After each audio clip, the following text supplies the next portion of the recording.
good morning, and welcome to a very, very brief broadcast as I enjoy the morning breeze. Mo kí wa pé àtúnkàárọ̀ ṣe dáadáa ní ají ọba Elédùmarè á wà pẹ̀lú wa, á wà pẹ̀lú ilẹ̀ Yorùbá, àní rí dààmú, àní rí wàhálà. Ọba tí ó láyé tó lọ́run á tú wa lẹ̀ kúrò nínú ìdè tí wọ́n dè wá mọ́ tó ń pè ní Nàìjíríà. Àkókò máa jàjàbọ́, ó kù díẹ̀ ni. Mo kí wa lẹ́ẹ̀kan sí pé good morning. Kákọ̀ jọ gba breeze yìí díẹ̀, ká dẹ̀ sọ̀rọ̀ bí méjì mẹ́ta because sọ̀rọ̀sọ̀rọ̀ la wá, a níṣẹ́ méjì. Yorùbá nation self-determination. Mo kí bàbá mi Adéwálé Adéyẹmí, báwo ni gbogbo àlímọ̀ṣọ́ láàárọ̀ yìí? Mo kí wa pé a very good morning, and please share the program as usual, and invite many people to join if you can. As usual, you wake up in the morning and you ask yourself, Moke Egomi Tony ages, can the benefits again látara Nigeria for 63 years? Àti pé mo rí post tí ó jáde lánàá. There's a lot to catch up with, so Moke brother mi ẹ̀gbọ́n mi Waris Jinadu, ẹ̀gbọ́n mi Jimmy Koya, good morning. Ayomi Kondameju, báwo ni baby àti family on the other side of the globe. And tó bá kí wa, ó máa easy fún wa kárí pé wà lórí platform. Tẹ́ bá kí wa, kò sí bá ṣe fi mọ̀. So Adele, my guest, Mr. Motola Sabi, good morning. It's still a little bit cold, Emma. Àárọ̀ lè má ṣe bá àárọ̀. Ṣé dáadáa ni gbogbo wa jí káàkiri gbogbo àgbáyé àtàwọn tó ṣì wà lójú oorun. It's just coming up to aago méje ṣe fi lọ lónìí. Èmi náà ṣe jí kò tí pẹ́. It's been a very busy time, and a kò dúpẹ́ f'Ọlọ́run pé ó ń fún wa ṣe ní gbogbo ohun tá à ń ṣe. Mr. Michael, good morning. Mo kí gbogbo ẹ̀yin tẹ́ ń wò wá nílé lóko. Yorùbá nìyí. Púpọ̀ nù wa la máa mọ ìyá tí mo fẹ́ dárúkọ yìí, àwọn tó ń ṣe bicycle. I wish I can be doing that in the morning. Èmi àtàwọn ọmọ Yorùbá nation ká máa gun kẹ̀kẹ́ ní UK láti fi create awareness kí lẹ́rù sí. Bẹ́ẹ̀ ni mo rí pé ẹ̀yin tẹ́ wà ní America, Canada, ẹ lọ sùn tẹ́ bá lè dúró wò, at least ẹ wá wo repeated program. Mo mọ̀ pé time ti America ó yàtọ̀ sí tiwa. Ṣé àwọn ló ń lọ yẹn ó pọ̀ gan. Bí akáwa náà ká organize something like that. Ó kọ́ ẹ pé mo lè show yín ni. Wọ́n gun kẹ̀kẹ́ lọ. Wọ́n gun kẹ̀kẹ́. Yorùbá ni ìbáwọ̀ ní káàrọ̀. Mr. James Phillips. Èmi ò mu coffee, mo like coffee. Tea ni máa mu. I don't like coffee. Gbogbo ala rántí ìyá yìí. Ẹ jẹ́ n pull ojú ẹ̀ jáde dáadáa. How many people remember her face? Gbogbo ala rántí ìyá yìí. Kì í ṣe á. Ẹ ṣáà mọ̀ dáadáa. I'm sure everybody knows the face.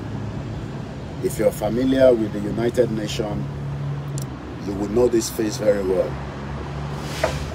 Orúkọ ẹ̀ ló ń pè ní. She's actually in a big position at the United Nations. Ọ̀rọ̀ àpé Buhari òun ló work out tó fi di àmọ́ bó ṣe di member UN tó fi di pé ó di Deputy General Secretary. Her name is Hajiya Amina Mohammed. I just want to quickly, because all my phones are not fully charged, so program you only depending on how quick and more the fit stop me. So I'm not bringing out any wire to charge anything. Mr. Waris, good evening, good morning, good night. According to the time, the Yoruba nationalist Niwa, I want a political party. If I be me leke yadada, kò ní bàjẹ́ fún ẹ. Òkun ọ̀run a máa bá ń dúró tiẹ̀. Òkú tọ́jú Ọlákúnlé, òkú tọ́jú ọmọ Yorùbá. Ọlọ́run bá foríjìyà. Ẹ jẹ́ n tún fojú ẹ̀wọ̀n yín lẹ́ǹkan sí torí a máa ka right up your life. How many people know her? Ṣètìrójú ẹ̀. Can you see her face? It's everybody lórí.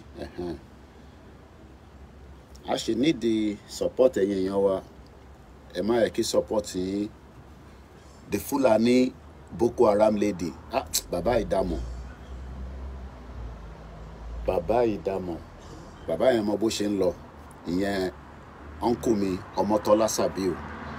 Wọ́n ní ìyá Fúlàní tí wọ́n lọ jù sí United Nations. Kí ni mo fẹ́ sọ̀rọ̀ lórí ẹ̀ lénìí? Ó tún ti dé o. Ṣé mọ̀ pé nígbà Buhari bó ṣe sọ́pọ́tì sí bàbá náà nìyẹn, ó tún ti gbé mi dé báyìí o.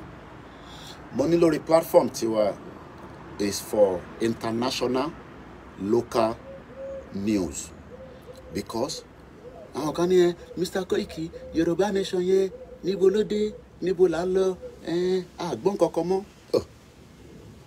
Okay. Do you know that this woman, ẹ jẹ́ kí n kà fún yín,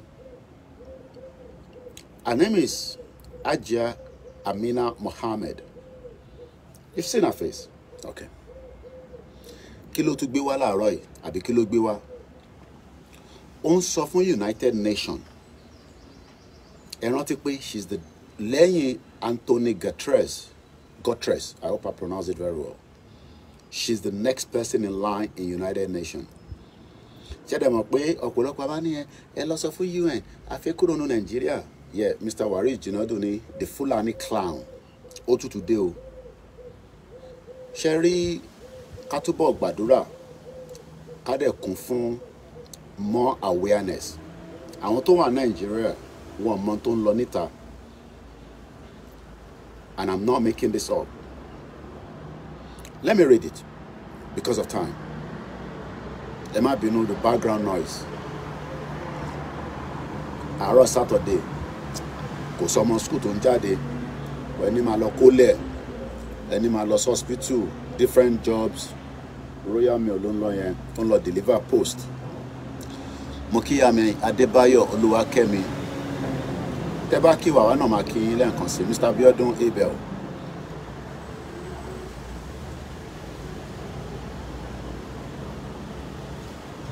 Níbo ló ti lọ bí iṣẹ́? Iṣẹ́ la máa ń ṣe bí kúrú. Kò rí mi, kò bá kí mi. Mr. Fọlábí Fọlọ́runṣọ́ kò ní bàjẹ́ fún yín.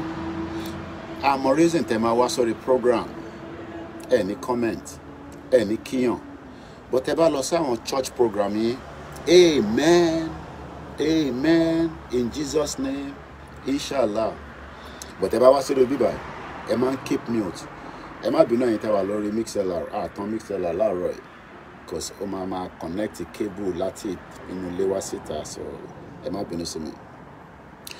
The United Nations has said that there has been a remarkable progress. Ẹ gbọ́dọ̀ yẹn. United Nations. Mo kí Ìyá mi Mojísọ́lá Ọlátúnjí. Ẹ ṣé gan ni. Ẹni tó bá kí mi máa kí yín.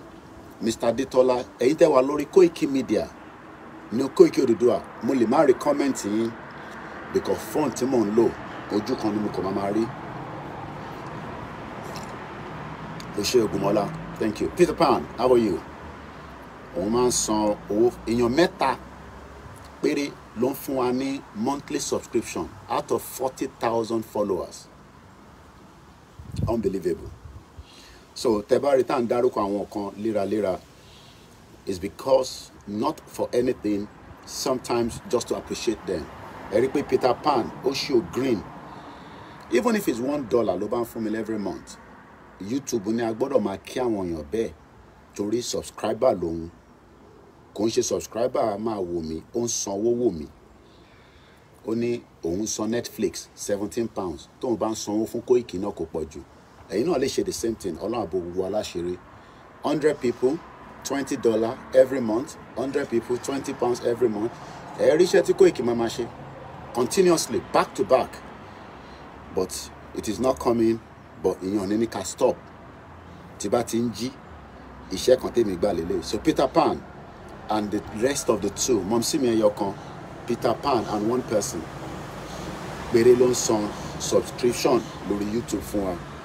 But we're grateful for everybody. Ọlọ́run àbò aláṣẹrẹ. Only the United Nations, this Fulani woman, right? The United Nations has said that there has been a remarkable progress under President Bola Tinubu administration over the past year, following the reform target at stabilizing the economy and tackling insecurity. Two things. Bia òyìnbó yẹn ẹ mọ̀ òyìnbó mi ó máa ń dàbí pé ó heavy irọ́ ni. In tó ń sọ ni pé láti ìgbà tí Tinubu ti dórí oyè tó ti jẹ́ president wọ́n ní ó ti stabilize Nigeria economy. Ìwọ tó ń wò mí láti Nigeria, Ọlọ́run ti bẹ́ẹ̀ ṣe gbogbo nǹkan tí ń lọ létòlétò. Kódà wọ́n ní insecurity Tinubu ti yanjú gbogbo ẹ̀. In tó ń sọ ní United Nations ni mò ń sọ fún ẹ. Mama wa bí wá pé Koiki ìgbà wo la fẹ́ gba Yorùbá nation. In tí Amina ọmọ Fúlàní tó support Buhari, in tó tún sọ fún wọn nìyẹn o. Ṣé rí ọ̀rọ̀ táwọn bá sọ yìí gbogbo 195 countries ni wọ́n bá sọ̀rọ̀, or gbogbo member tó jẹ́ United Nations, because ẹlòmíì ò mọ in tó ń pè ní diplomacy. In tó ń pè ní sí òun ló ń pè ní diplomacy. Mo ò fẹ́ máa join gbogbo program lánàá tá à ń sọ̀rọ̀ kò ń ṣe pé mo ti rí article yìí, but because each program has its own content. Ó dàbí àwọn tó máa ń ṣe content ni, èmi ò ṣe content creator.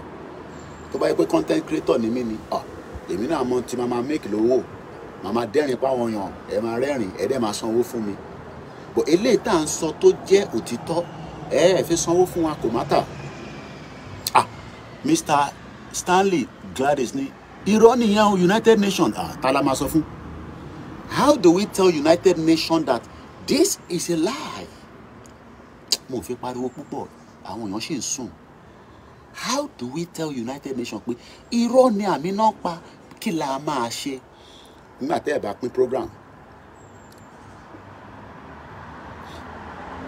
Ìyá mi gbé mi lékè ni kí la wá ṣe fún àwọn Fúlàní wèrè báyìí. Waris Jinodu ẹ̀gbọ́n mi ni, so no need for Yoruba diaspora to send foreign exchange into Naira. Okay. Bí ẹ̀yin tẹ́ ṣe ń wọlé ẹ̀gbọ́n tí mò ń sọ. Mo fi pariwo nítorí àwọn èèyàn, ìyàwó mi dẹ̀ ń sùn á dẹ̀ sọ pé ṣé mo mọ̀ pé neighbor wa náà yẹ neighbor mi dẹ̀ ń sùn. Amina ó ti sọ fún United Nations pé everything in Nigeria is okay, pé kódà ó ní economy Nigeria Tinubu ti stabilize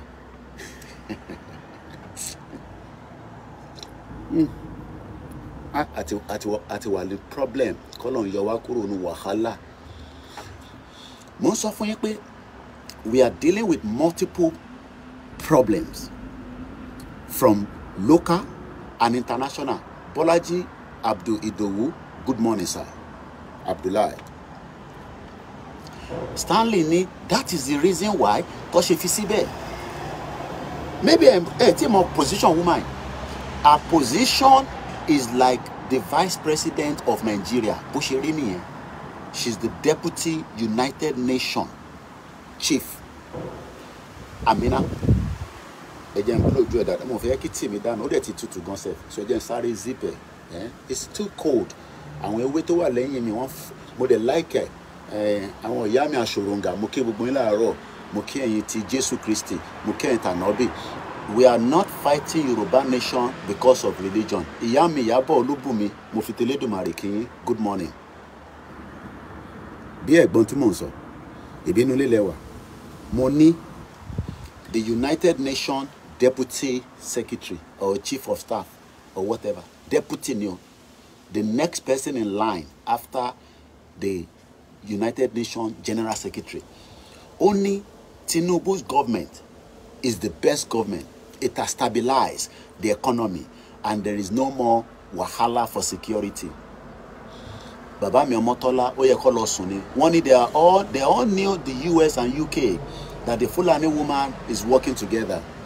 Mo kí yín lẹ́kọ̀ọ́ sí ìyá mi Ìyábọ̀. Baba mi Abdul Nasir mo kí ẹ̀ta wà ní Kano. Mo wá ń bi ọmọ Yorùbá pé ṣé Tinubu ti stabilize the Nigerian economy? James Oluwaseun mo kí yín, good morning. My family are still sleeping, they're in bed. I hope your family are good as well. If you correspond, write a message, I might read it out and appreciate you. Anytime I lórí KOIKIMEDIA Odùduwà, mo ní rí message yín, KOIKIMEDIA nìkan ni màá ti máa rí. So bí a tẹ́ bá fẹ́ send the message sí mi. Ẹ mọ̀ pé ọmọ Ìjẹ̀bú ni mí, mo mọ bó ṣe ń mu tíì. Ìyá máa fi tíì, wàá máa fi gọ́gù ẹnu, bẹ́ẹ̀ tó ń lo mouthwash. Now, how do we... Ahmed Jamuni, good morning, Mr. Koiki, the rat lion themselves. Mr. Lukman Abubakar Mokin, and to back me go Maki. Mokia on ti Dukboniti Regon. Oh, I bet on me right. I want a daily nation. I want dry nation.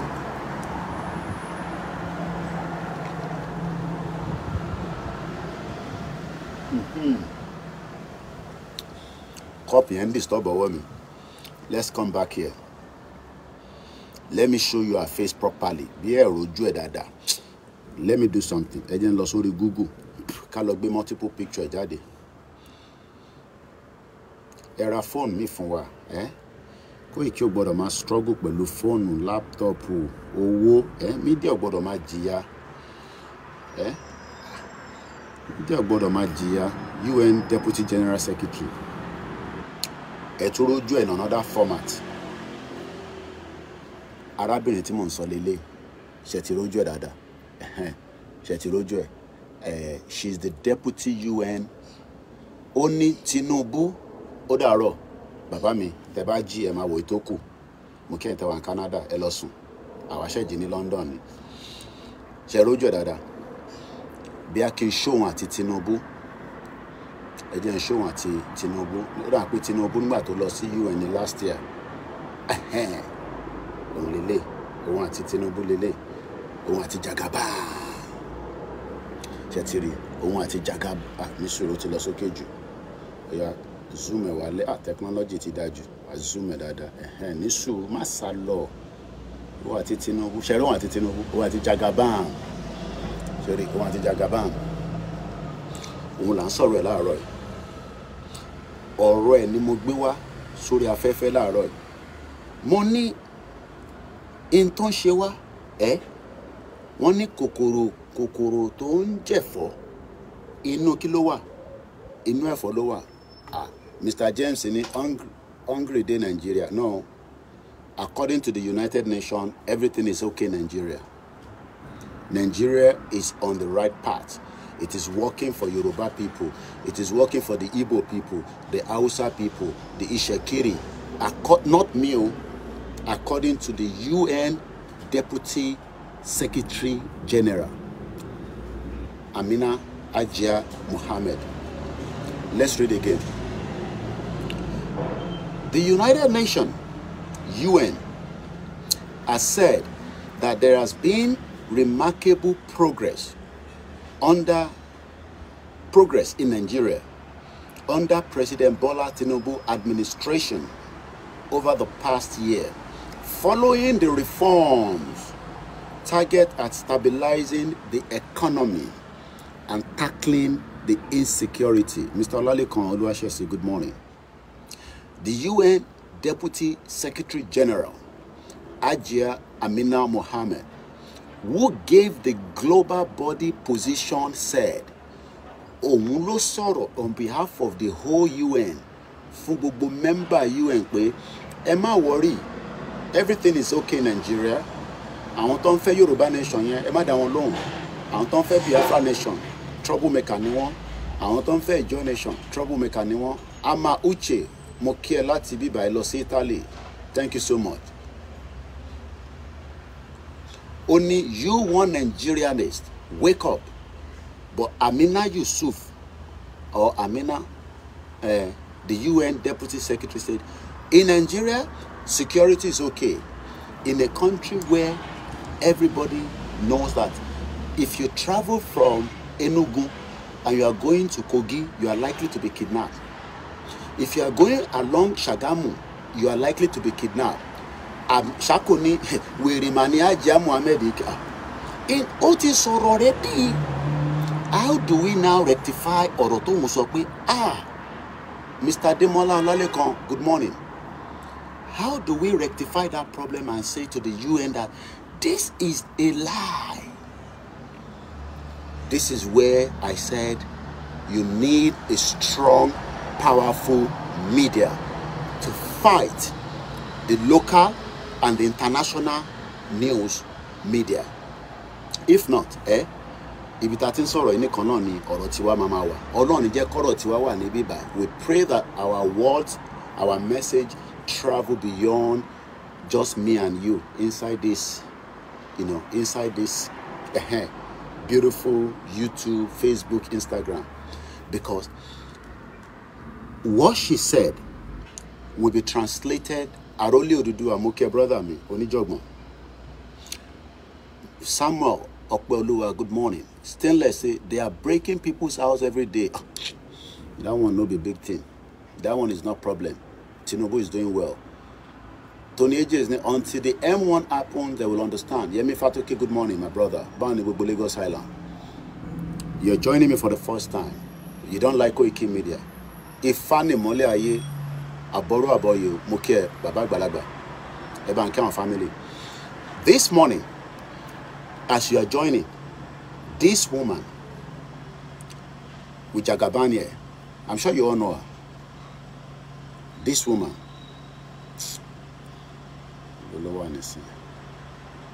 Amina Mohammed, she said, and I quote, and whatever she said has been translated to all the languages in the world. UN has there's another department in the UN that translates everything she said in Arabic, French, whatever languages. Mr. Yodele, good morning. Joseph Olaogun, James Olajide, good morning. So the question I'm asking this morning, James Oluwashoni, the bag of Gari now is 55,000. Tinubu is working, according to Amina. Tinubu is working. Let's read further. Only Tinubu to stabilize Nigerian economy. Good morning, Mr. Larry Lamino. You love to watch this program. I know that, but you are not. I hope one day we can do something like that to create awareness in UK. We take a route and we use that to go across and pass our Yoruba nation. Maybe from Southeast to North London, Hackney, depending on how far we can go. It's an idea, it can be done. The UN Deputy Secretary General, Hajiya Amina Mohammed, who have the global body's position, said, over the past year, Nigeria has witnessed progress from the reforms introduced by this President Bola Ahmed Tinubu administration to stabilize the Nigeria economy.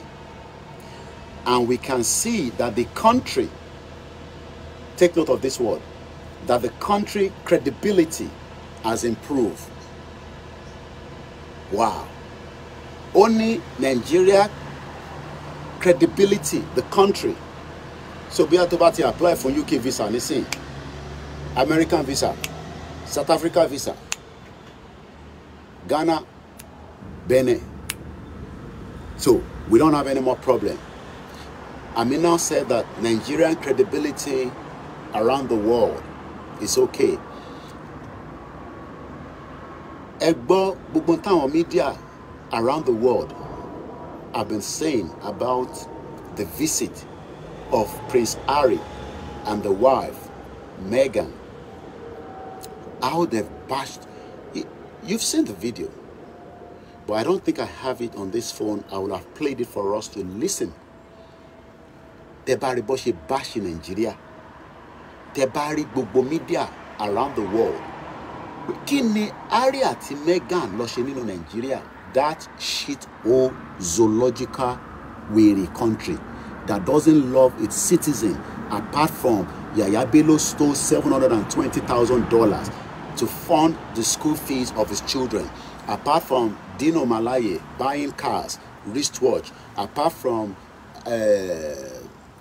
Yayi, that criminal, left Alimosho local government, run to Ogun State, apart from Senator Ibukunle Amosun, the Olori Buruku 419 former governor of Ogun State, apart from Senator Gbenga Daniel, that Olori Buruku that could not fix the lift in Olumo Rock, and many, many more like that.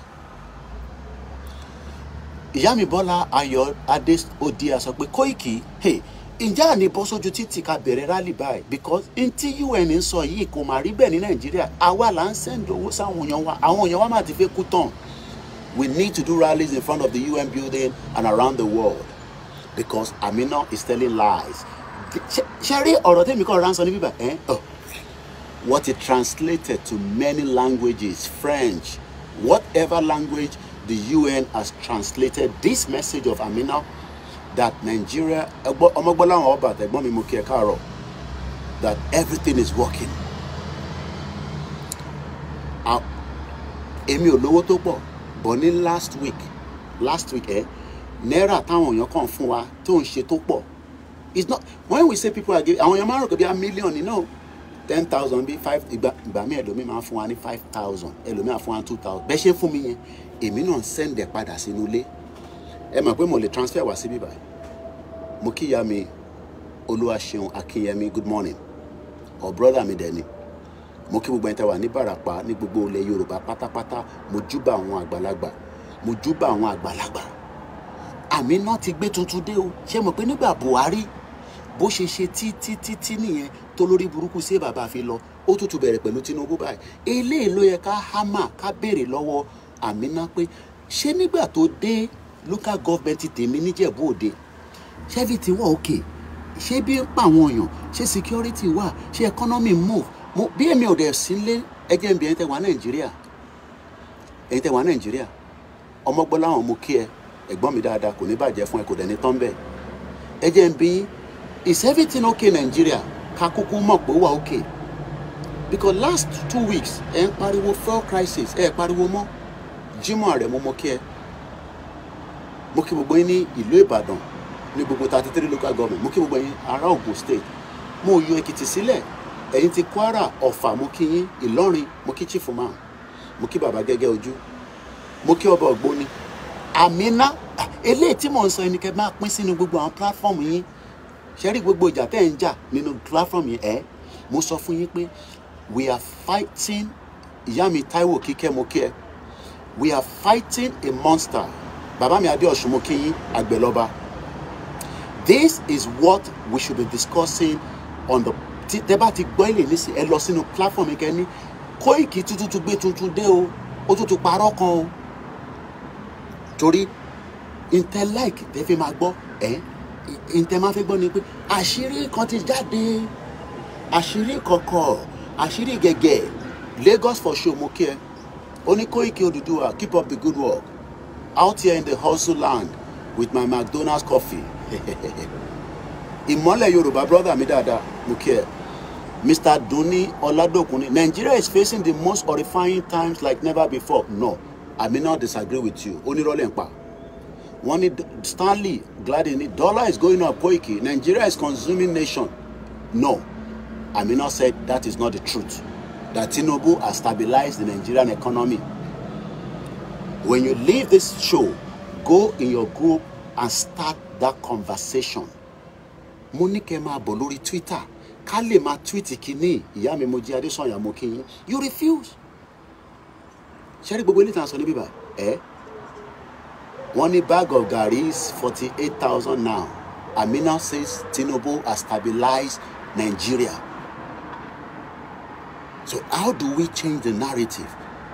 How do we say to Twitter? Ẹ lọ darapọ̀ mọ́ Twitter. Ká lè sọ pé hashtag Nigeria has failed Yoruba people.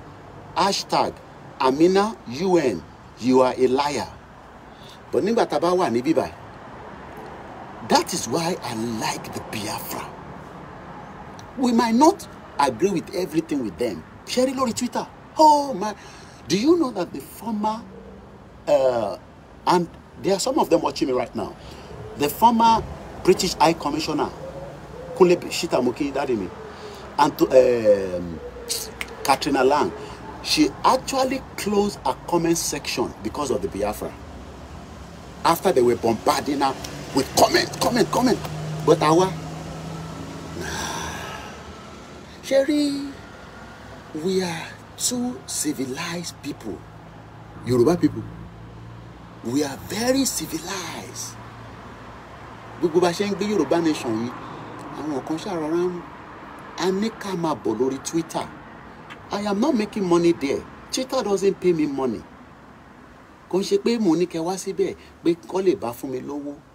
Out of the 40,000 followers on Twitter, the Biafra are probably about 30,000. Don't follow me. Probably maybe 10,000 Yoruba people. So how do we communicate our message? Because that is the only way that people can listen and hear to us faster. Ezeka Makalo. Only, and we can see that Nigeria credibility has improved. The Nigerian government has also been proactive in addressing the security challenges in the country and the sub-region, as demonstrated by hosting of the Africa Counter-Terrorism meeting last month. The UN General Secretary, Deputy Secretary, Amina Mohammed, said this during a high-level dialogue on delivering the Renewed Hope agenda for the theme, Nigeria Global Ambition from Hope to Reality. Yoruba Nation, no going back. Yoruba Nation, yes. But we have people in the UN that are washing down our messages by telling the world on a high-level delegate meeting. Tobani high-level, you know what that means now? Big people from around the world. Amina Joko, Owani, the same thing she did when Buhari was there. She has started doing the same thing with Tinubu. Mr. Stanley, when Biafra comes out, all other nations will have no other option than to come out. Let's go further. Mohammed, Amina said this during a high-level dialogue on delivering the Renewed Hope agenda. The Renewed Hope agenda on the theme, message of if he deliver message in to Nigeria, the same Nigeria, the same Nigeria that we keep criticizing every day. Even those that are Nigerians are criticizing Nigeria every day. But Amina said, Nigeria global ambition. Which ambition? Is it ambition of Western region? Ambition of Eastern region? Ambition of Northern region? Which ambition? Okay, maybe ambition when I am 70 years old. Maybe ambition when you are 35 years old, because you are still thinking, Koiki, necessary. Nigeria will be better in my lifetime. Babaki Toye also asked for the same ambition. Is now 89 years old. He could not gain that ambition right from Nigeria at 89. I'm sure you and my parents, in their age, and if your parents have died, may their soul continue to rest in peace, because some of them died because of the negligence of the ambition that Nigeria never provided for them. Amina, the UN General Secretary, I keep saying General, Deputy Secretary, and this is her face. I should continue to show you her face so that it locks with the system I'm talking about. This woman, the Deputy of United Nations, says, and I quote, that there is still hope and ambition for Nigeria and Nigerians. You where you never get another foreign passport.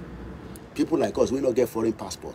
Very soon, my lati lo renew passport me at that High Commission. Oh my God,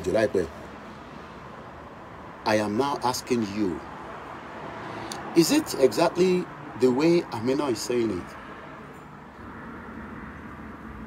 I don't know. You tell me. Stanley says, I remember when the Biafra people complained about her appointment, but Yoruba people probably were not worried because they didn't see her as a threat.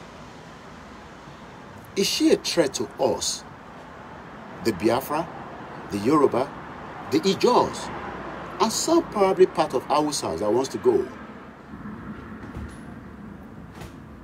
Aroli Odudu ani abi ogunfe pa mi now ini. Ama BTC, good morning. Sheun Optima. The question is, when we are saying to you, share the program we are doing, comment, share. Maybe some of you think because over YouTube, she has much voice than me, and that's a fact. She's a deputy secretary to UN with over probably about 100 and something members in the UN. So when they have conversation, everybody listen to them. Invest in the media so that we have strategy that we can use to penetrate them. But without money, we will just be here, switch on our phone, do my own thing, go back and sleep. When are they going to change Amina? Is she going to be there forever? God's sake, she's part of the evil. Let's even forget the self-determination. In a country where many Nigerians are struggling to have something to eat. In a country where many businesses are collapsed. In a country where many Nigerians do not have access to the basic things of life. No, many people are not hearing me. Only people that are hearing me are on that YouTube. We need to start moving away into the bigger market. There is a way the media can penetrate that market. But if you don't have the money, right, you cannot. So, do you know that if we should be doing something now, and I'll be having a conversation with the YSDM, they need to reply back quickly to these. Mukiyami Joke Bodori Ekarama, Prince Gabriel. It is important that we respond back. This is why you need a quick intervention. People are only looking at Yoruba politician, Igbo politician. No, this one is the bigger shot. Because what you don't know, these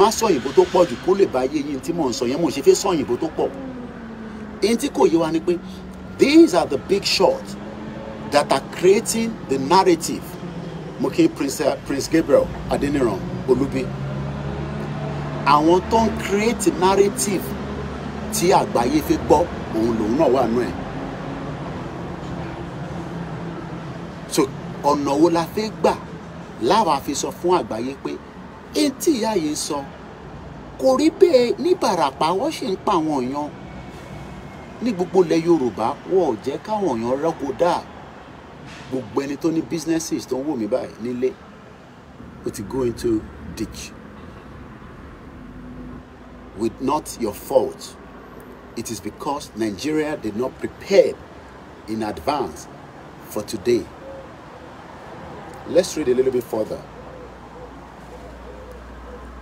There have also been other notable initiatives, such as the nationwide digital literacy program and the expansion of the broadband infrastructure to bridge the digital divide and empower our people in this digital age, she said. Amadukwelo Tinubu Jagaban. Wọ́n ní Tinubu ti digitalize gbogbo Nigeria. Èmi kọ́ mo sọ o. Torí gba ẹlẹ́mà ní Koiki ó parọ́. Amina ló sọ bẹ́ẹ̀. Alex Mamu mo kí ẹ. Amina, the Deputy UN General Secretary. Ẹlòmíì ò tẹ̀ mẹ́ni tó ń jẹ́ bẹ́ẹ̀. Koiki ta ló tún gbé wá tó ń jẹ́ bẹ́ẹ̀. Ẹni tó ń jẹ́ bẹ́ẹ̀ lélẹ̀. This is the woman we are talking about. Ṣé rántí ìgbà tí Buhari ẹ̀hún náà ló ṣì wà ń bẹ̀ wọ̀ tí yọ. Ìyá mi Adésanya ń béèrè pé ọdún mélòó ló máa lò kó fi kúrò ń bẹ̀. Màá bá yín find out. Màá ṣe lọ ṣe research ni. Èmi ọmọ ọdún mélòó tán máa ń lò. But all I know is that Amina Amabiti ni Amina ti ya wèrè. But inú bíbẹ̀ la ti ń sọ àwọn àgbáyé ò gbọ́ pé Amina ya wèrè. Mo kí Mr. Yemi Matthew. How do we tell the world that this woman, something is not right? Mo kí Alex Mamu kò ní bàjẹ́ fún yín. Bí ẹ rojú ẹ̀ dáadáa, ẹ jẹ́ expanded. Ó máa ń rẹ́rìn múkẹ́múkẹ́, ó ní nice smile, deceiving smile. Ẹ jẹ́ kẹ́ máa wò lẹ́ẹ̀kọ̀ọ̀kan. Ẹni tí mò ń sọ̀rọ̀ ẹ̀ láàárọ̀ ìlélẹ̀. Kò lè bá rí. Èmi kọ́ ni mò ń sọ o. Gbogbo kò sẹ́ni tó máa náwó rí. Ó ní Tinubu ti digitalize gbogbo Nàìjíríà pátá, everywhere ló ti ní internet.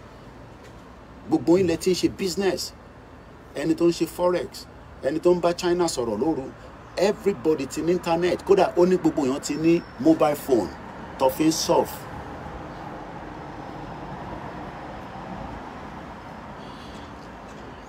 Àròlé Odùduwà ní many are waiting for Igboho Ìbẹ̀rù to blow the whistle for the rally. Mr. Shako ní ayé ẹ̀dá máa bàjẹ́ o, ní ayé ẹ̀ máa bàjẹ́ ní agbára àwọn onílẹ̀. Mo ní àmì o, orúkọ Jésù. Ìyẹn nìkan náà la máa sọ àrí. Ayé ẹ̀ máa bàjẹ́ ní lórí social media. Do you know how many countries have taken this on board and they are now seeing us as people that are disturbing Nigeria, even though under the same UN it is our right to self-determination. Ìyá mi mo di ojú sọ̀yà ní àbí ìyá ẹ ti ya wèrè ni kí ni Tinubu digitalize? Ẹ̀yin tẹ́ wà ń lé wọn náà ti digitalize everywhere pé broadband ó ń ṣiṣẹ́ fast MTN Glo gbogbo ẹ̀ ń lọ bó ṣe yẹ kó lọ. Kódà ó ti dénú abúlé, ìwọ ló sọ pé ó ti pé abúlé ẹ̀ ní sọ máa bẹ́ẹ̀ sọ̀rọ̀ lórí WhatsApp àpò wọn lórí video call. Mo kí ìyá mi lẹ́ẹ̀kan sí Alájà Lábì, ìyá mi Jọkẹ́ Bọ́dúnrin, good morning. Èmi ò níṣẹ́ kankan, tèmi ní kémi san tó ń lọ lágbàáyé kí n connect ẹ̀ mọ́ Yorùbá nation kẹ́yìn dẹ́ decide. Ibẹ̀ gbogbo wa lọ́mọ Yorùbá. Ṣé mi ni máa make a decision ni? Mo ní there is fire on the mountain. Ẹ rántí orí yẹn, run run run. When we come out and bring this kind of information, it is because they are hearing us. But Amina is trying to suppress the message. The question to wá sórí mi nísìnyí pé ṣé kò ń ṣe pé Jagaban ó tún pé Amina mọ́ra pé Amina wá ń bí jẹ́ ń bẹ́ẹ̀ sọ̀rọ̀ ṣòro àwọn ọmọ Yorùbá nation yẹn àti Igboho àti bàbá Akíntóyè wọ́n máa gbàjọba mọ́ mi lọ́wọ́. Mo ṣì ń dé pẹ̀lú Sultan Sokoto bó ṣòro àwọn Yorùbá nation yẹn ìbẹ̀rù Igboho ó wà nílẹ̀ Yorùbá o. Bá ń jáde lọ́dọ̀ yín lọ bá ń ẹ ṣáà wá program kan kẹ́ pé ní kí lórúkọ program tọ́nà fẹ́ ṣe ẹ ṣáà pé ní I'm sure pé Tinubu ló máa fún ní tíìmù yìí kí lórúkọ tíìmù tọ́nà fẹ́ ṣe mò ń bọ̀ o. I pity Yoruba people. Dialogue on delivering the renew hope. Ṣé rántí pé àwọn Tinubu ti lo renew yẹn rí? Renew 2015 àbígbà ó bẹ̀rẹ̀ pẹ̀lú mo rántí mo mọ̀ pé ó dà pé àwọn APC lo renew. Ẹ bá mi kọ sínú bẹ̀ now. Ẹ bá mi kọ sínú comment section. Because I'm sure that APC use something renew. I can't remember their slogan. Ẹ kọ síbẹ̀ ẹ má sọ pé yes ẹ̀yin ìtàlẹ̀ mi wẹ̀yìn kẹ ẹ fi fóònù yẹn fi sáré wa kẹ́kọ̀ọ́ síbẹ̀. Very good, very good. Good. How are you? Renew hope. Ẹ kó máa pẹ́. Ẹ ṣe gan-an gbọ́n. Renew hope. Amina is using the same language. So it seems now that a rò pé Fúlàní nìkan ló ń bá ṣiṣẹ́. Ó dà pé tuntun ń bá Tinubu náà ṣiṣẹ́. Jagaban. Jagaban. Tinubu tún lọ wá Amina rí. You might think this is a joke, but this is the message that the world is listening to right now. The Nigerian economy is on the right path. Insecurity, Tinubu is dealing with it. Even Nigeria has been digitalized, according to the Deputy General Secretary of the UN, the same UN. Then something, Koiki lost of UN. Now you can see why we are telling you that you don't have a country like Dukbonitiri is telling you.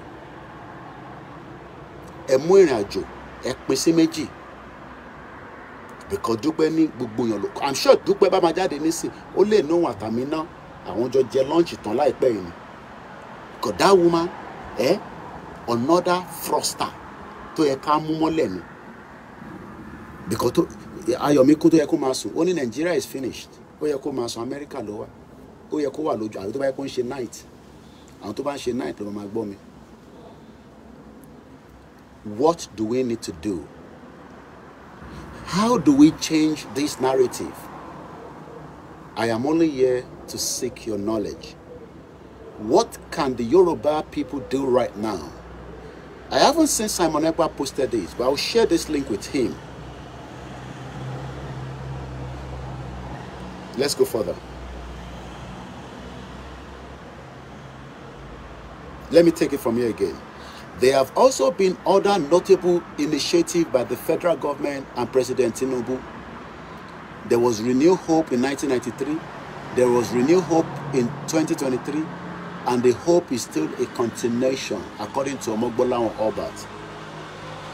Enter Walori Koiki Odudua. The bank comment Monileri after the sorry KOIKIMEDIA. The bank comment Nimale Kasita. Abiodun Monday, good morning. There have also been notable initiatives by President Tinubu's government, such as nationwide, or there's up in Lagos, or up in River State. There is now across every part of your local government. Don't ask me how.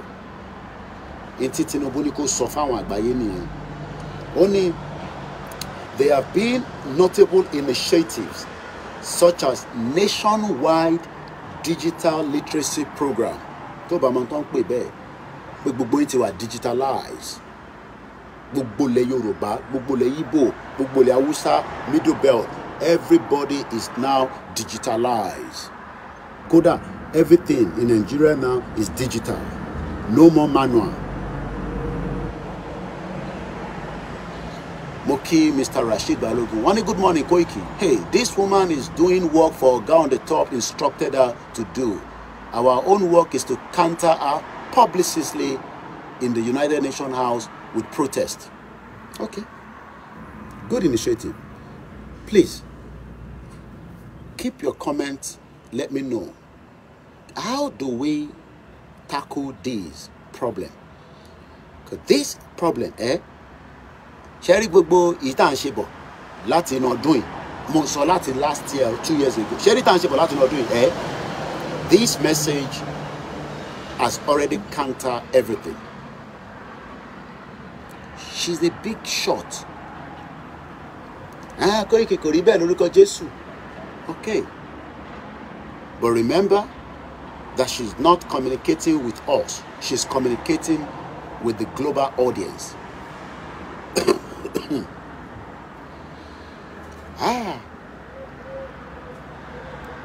Okay, again, be right. There is a message from the British High Commissioner as well. Mo follow yen lórí Twitter X. Mo rí gbogbo gbèsè tó ń gbé. Will not send message to UN. Nípa tó ń ṣe lọ́rọ̀ Nigeria. The new British High Commissioner. Obìnrin yẹn ti lọ, ọkùnrin ló wà ńbẹ̀ nísìn. Mo ti sọ fún yín ọkùnrin Richard Montegori lórúkọ ẹ̀. Ntẹ́ máa ṣe sọ̀rọ̀ tòun náà kẹ́ tètè ya bẹ̀rẹ̀. Mr. Kenny, one Jagaban campaign on Renew Hope with a spin to the previous Renew Hope.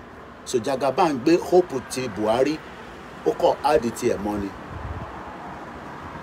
Message tí British High Commissioner send sí wọn bóyá wọn lè lọ, ó wá send tó máa ń pè ní ẹmọ tó máa ti ní goodwill message. The British High Commissioner to Nigeria, Dr. Richard Montegori, said the United Kingdom, ìlú tèmi wà yìí ló ń pè bẹ́ẹ̀, bó pín sọ́nà mẹ́rin, England, Scotland, Wales, and Northern Ireland. Dr. Richard Montegori said the United Kingdom is impressed by the security strategies of President Bola Ahmed Tinubu has put in place, even as he restates the support of the United Kingdom for the Nigerian government in its direction, including transparency, accountability in government.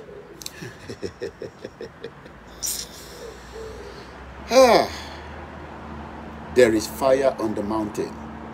Let me explain that part. There is now another goodwill message in this same write-up by the British.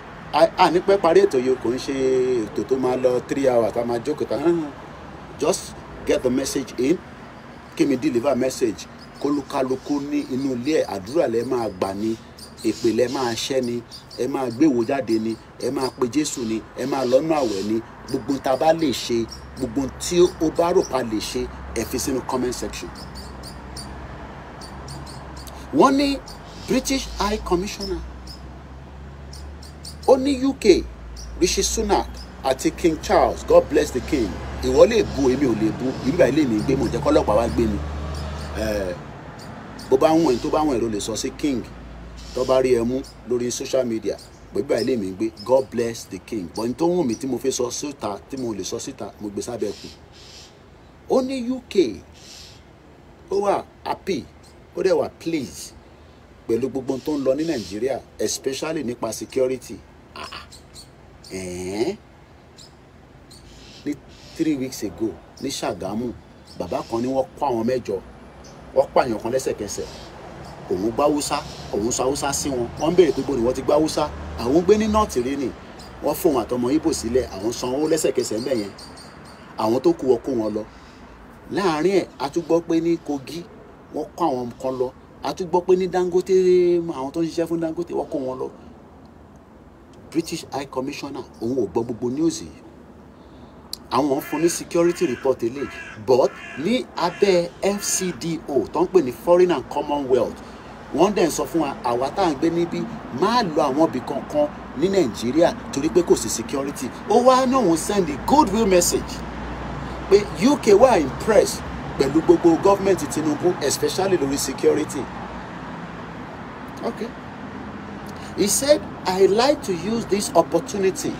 Ìyẹn program tó ń lọ lọ́wọ́lọ́wọ́ yìí, òun ò lè lọ, ó kàn send a message via through WhatsApp, via email, via fax, via Telegram, via yàn kan dẹ̀ ló gbé lọ bá wọn ní UN.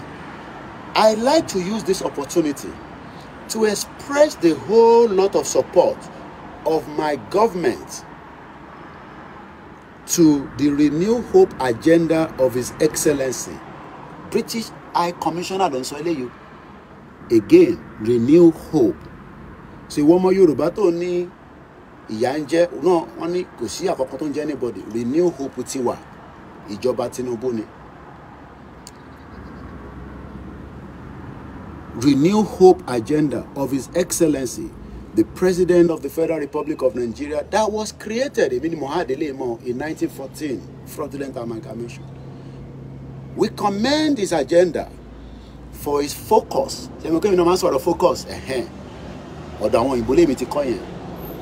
Koiki, gbogbo àwọn oríṣiríṣi program olúkálukú ló ní tó ń sọ̀rọ̀ lórí tèmi bíbá focus ni. Wọ́n yàgbẹ́ ńbẹ̀ yẹn kò kàn mí, wọ́n ń tọ̀ níbẹ̀ yẹn kò kàn mí, because you will lose plot lórí nǹkan tá a gbé dání. Ọ̀dọ̀ àwọn òyìnbó lèmi ti kọ́ yẹn. Ṣẹ́gbọ́n kan tó náà kọ sí bíbá bí a kì í túbẹ̀ yẹn kà.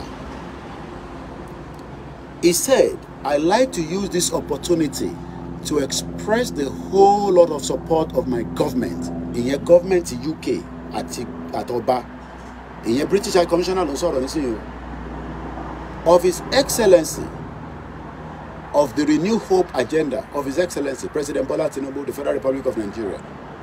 We commend his agenda for his focus on priorities and delivery. Nigeria done better now, so everything is going smoothly in Nigeria. I don't know. I'm not living in Nigeria. I live 3,000 miles away. We acknowledge that you have done a lot to put in place transparency and accountability. Pé ní ìjọba Tinubu ní ọdún kan, wọ́n ní transparency wà. Adẹ̀gbọ́ pé Minister for Humanitarian Affairs ó kówó jẹ, Tinubu ti dismiss ẹ̀.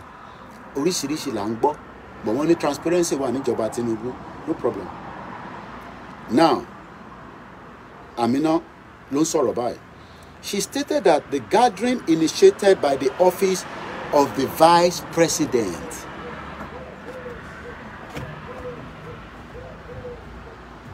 àṣẹ̀ṣẹ̀ máa yẹ bọ̀lá pọ̀. Mo sọ fún yín pé Jagaba àti Shettima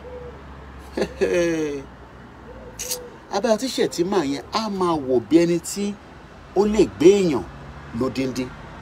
You can see where this is coming from now. Bí ẹ̀gbọ́n bí tí mo kà yín dáadáa, ìjókòó tó jókòó lórí ọ̀rọ̀ tí mò ń sọ yìí, a ṣẹ̀ ti rí ibi tó ti ń bọ̀. Ibi táṣìírí yẹn ti fi jáde nísìnyí láti rí. She stated that the gathering, ìjókòó yìí, was initiated. Àwọn tó pèrò ẹ̀, àwọn tó gbé kaná, tó sè, tó fi jiná láti ọ́fíìsì Vice President of Nigeria, Shettima Kashima, ìyẹn Fulani terrorist guy. Highlighted the role of the international cooperation in delivering the remarkable goals of the President's laudable Renew Hope agenda. Now, Shettima ló sọ fún Fulani tiẹ̀ tó wà ní United Nations tó ń pè ní Amina pé jọ̀ọ́ bá wa kọ́ àwọn èèyàn ní United Nations kó sọ fún wọn pé ìjọba Tinubu gbogbo nǹkan lọ bó ṣe jẹ́ kó lọ. He said the gathering was both to reflect on the last year and look ahead to the next 3 years, emphasizing the role of international cooperation in achieving Tinubu's Renew Hope agenda. On his part, the Minister for Budget and National Planning, that criminal that stole on behalf of Abacha, Atiku Bagudu, kò ń ṣe Atiku ìtó contest for PDP. Minister on his part, the current minister tí America sọ fún wa pé ó lè ní ìwọ ló ń jí owó on behalf of Abacha jáde síta gbogbo $5 billion on Abacha jí, this guy was involved. Òun náà ló tún wá lọ represent Nigeria. Ṣé rí pé ọmọ Yorùbá iṣẹ́ ń bẹ tó wà lọ́wọ́ wa. Kọ́lọ́run Elédùmarè nínú àánú ẹ̀ kó jọ kó kọ̀ fi àánú ẹ̀ kó fún wa lágbára Jésù Kristi àtàwọn tí ẹlẹ́sìn Mùsùlùmí. The Minister for Budget and National Planning, Alhaji Atiku Bagudu, said the past 1 year marking President Tinubu's 1 year in office had been successful despite being challenging, assuring that the President Tinubu-led government is an administration that will renew the hope of Nigerians. But she saw the motion so for you. Ma bi mi pe renew hope in Bola Tiferi. I don't know. Go and ask your representative that is representing you from the federal to the state. Mr. Samuel Okpoluwani, that was their slogan in the last election, Renew Hope. Okay. Nothing that event highlighted the importance of the international cooperation.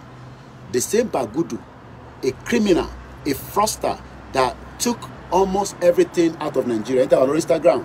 I think 1 hour. Amanda Mapada.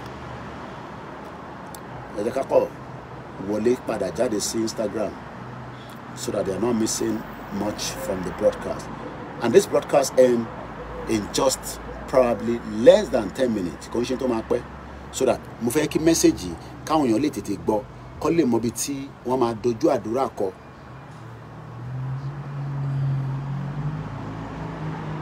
Noting that the event highlighted the importance of the international cooperation, Bagudu thanked the Vice President, Shetima Fulani man, for gracing the occasion. So that means Shetima not travel or for events here.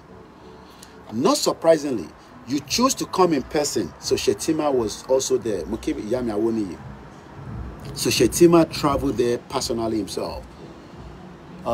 Kenny Oduma Baku said, Koiki doing a good job, but don't forget the idea of democracy has been utilized to mastermize the continent. Amina is the deputy at the highest political organization. She has to propagate. No, she's working. This is what Shetima told her.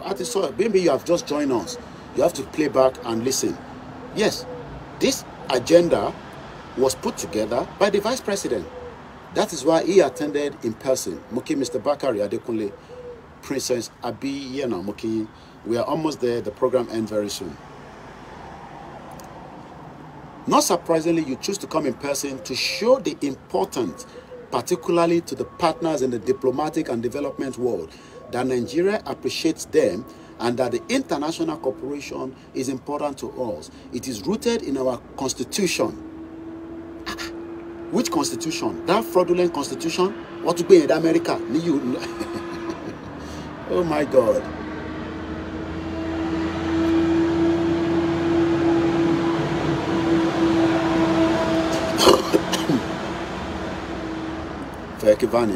Is rooted in our development plan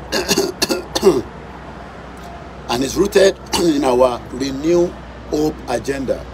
Not surprisingly, Mr. President, Asiwaju Bola Ahmed Tinubu and the Vice President Kashim Shettima over the last 1 year have engaged globally and locally with institutions that represent development and partnership, multilateral institution and the bilateral institution consistent with our development agenda. The Minister of Foreign Affairs, Ambassador Yusuf Maitama Toga, was represented by the Senior Special Assistant to the President on International Cooperation, Mr. Dayo Oyewole. Just reason, good morning. Reiterated Nigerians' commitment to long-lasting partnership with the global commitment. President Bola Tinubu's foreign policy will continue to accommodate the interests of all Nigerians and ensure mutual and beneficial partnership with all nations, according to Oyewole. Oyewole added that Nigeria will continue to work to unlock all the hidden economic treasury in the country. Hey, I'm a declare for long. Jagaba, school player, Mokie. Jagaba, Mokie. Tony Ages, yes, the VP he was there. Don't forget that you as the president and the vice president and the just reason. Thank you so much. I'm at Tinubu Tinubu. We are king Kabe Pada. Any to represent the foreign minister. Only Nigeria will continue to unlock all the hidden economic treasury. Baba unlock it. Mr. Joseph, Nigeria. One of it unlucky economic treasury. And we don't put the treasury in Komudumudu le Yoruba. We unlucky from international community.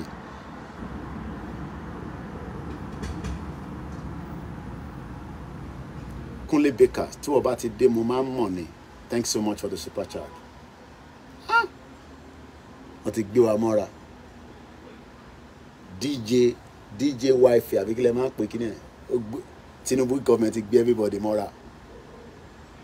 Mais c'est on deliver from you and the months of him that Nigeria will unlock its potentials.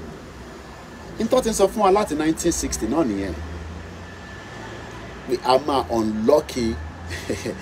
Mr. Joseph Koiki. Inton Kai Nigeria le mi wa ko ri be. For inton sọ fún United Nations le mi sọ fún yín. Ẹ mọ̀ pé tèmi ni pé ẹlòmí ò ní ka article yìí. But ní video bí ṣe analyze ẹ báyìí wá gbọ́. Tẹ́ bá wá pín àdúrà lẹ máa gbà, ìpè lẹ máa ṣe, gbogbo tó lúkálùkù máa ṣe. A ti fẹ́ parí article yìí, ó kù díẹ̀. Just few more. Again, President Tinubu ìyẹn Jagaban, ó máa bá wa unlock gbogbo hidden economic treasury tí Buhari tì pa, tí Jonathan tì pa, tí gbogbo wọn tì pa. Akorede Musbah ní wọ́n gbéra wọn mọ́ra. Okay. In his remark, the managing director of the Bank of Industry, so Bank of Industry ṣì wà, iṣẹ́ ò làwọn yẹn ṣe. Bank of Industry ṣó lè rówó gbà níbẹ̀ ṣá láti fi establish. Director Dr. Ọlásùpọ̀ Olúṣesí, gbogbo tá nǹkan ní French yẹn báwo lè ṣe expect me kí n kà nígbà tí mo ti lè ka Yorùbá tẹ wá kọ́ ní French, ẹ jẹ́ ya kọ́ ní English, ẹ lọ translate ẹ kẹ padà kẹ post ẹ tí orin tẹ kọ yẹn kò ṣe kà síta. Said the event marked a critical reflection point for all who want to exploit optimally to harness international corporations in achieving the noble goals of President Tinubu Renew Hope agenda. Expressing delight with the theme of the dialogue, leveraging international cooperation to enhance trade investment, sustainable development in Nigeria, he said the Bank of Industry has witnessed firsthand the transformative power of strategic partnership in driving the economic growth and fostering inclusive development under Tinubu administration. That means most of you that were in Nigeria, it only abroad. Because this government proves that it has made your life easy, economic-wise, business-wise. Kile wanda muwa fun tawa wan sare 440 to the face support in Nigeria. Tinubu ni economy Nigeria ti ṣiṣẹ́ bí ká má send owó sí yín mọ́. Ó náà ti stabilize the security, ká má stress ara wa mọ́. Gbogbo audio ten send sí wa àti video irọ́ ló wà níbẹ̀. Message tó gbé lọ sí UN ni mo sọ fún yín láàárọ̀ yìí. Máa sọ pé dey play. Gbogbo wa la máa jẹ breakfast. Also in attendance were the Deputy Chief of Staff of the President, Office of the Vice President. Àwọn èèyàn pọ̀ tó lọ. Senator Ibrahim Hassan Adija, Minister of Women Affairs, Mrs. Uju Kennedy Ohaniyi, European Union Ambassador to Nigeria and ECOWAS, Ambassador Samuel Isopi, Special Advisor to the President on Policy Coordination and the head of the Central Delivery Unit, Mrs. Adiza Bala Usman, Chief Executive Officer, Nigerian Investment Promotion Commission, and the acting country director of the World Bank Nigeria. Others were the Special Advisor to President Tinubu on Economic Affairs, Dr. Tope Fasua.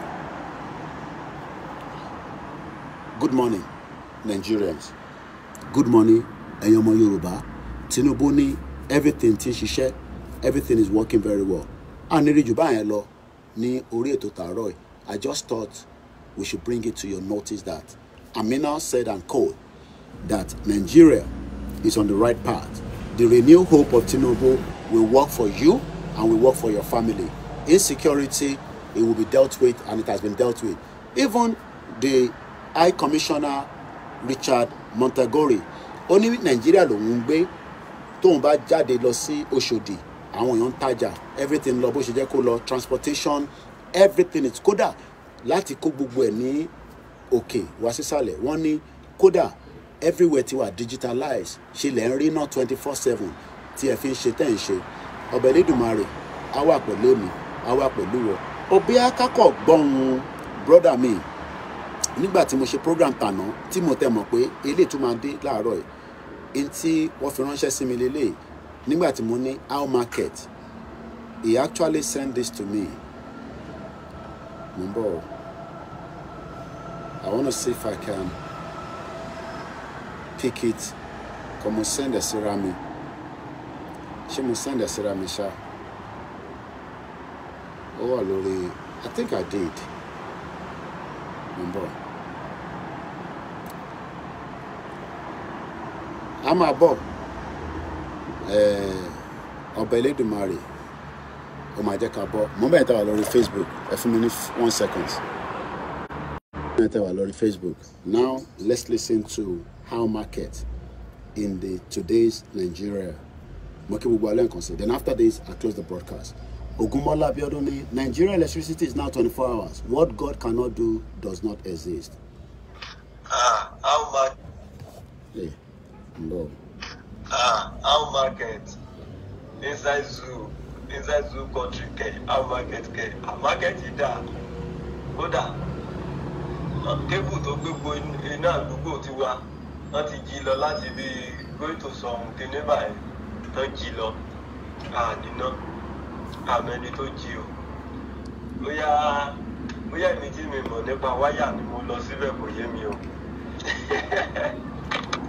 ara mákẹ́tì náà nìyẹn nínú zoo wọ́n jí kébù lọ inú transfer lọ sí di transformer náà lọ yọ wọ́n jí kìíní yẹn tó ń fún gbogbo èèyàn níná ládùúgbò èèwọ̀ community o sọ àwọn chairman àdúgbò ń sìn lánàá ṣe náà ń lu agbègbè afẹ́ ṣe meeting o wọ́n fẹ́ níṣẹ́ láti pé kán dá owó ara mákẹ́tì kan nìyẹn nínú zoo sọ ọlọ́mọjà sanwó ọjà tá a rà o so díẹ̀. I'm not very sorry.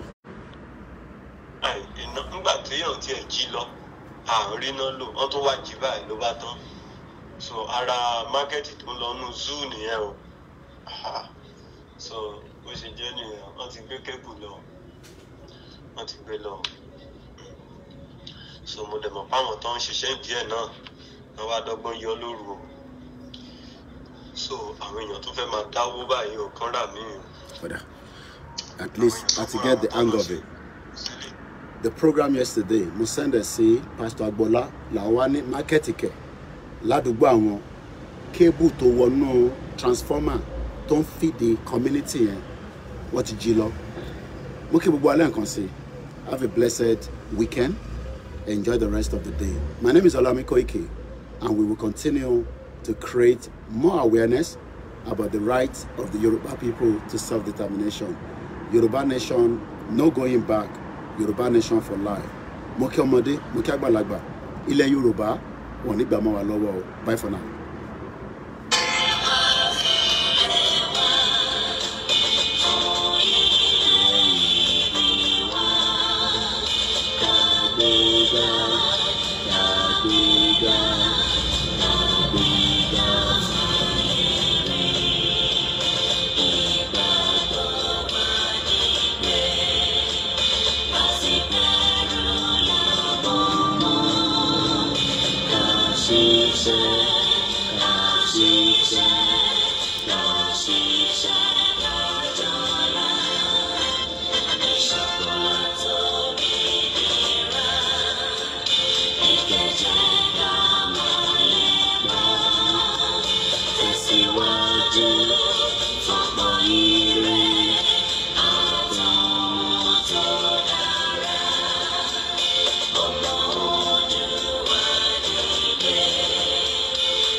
Thank you so much. Bye for now.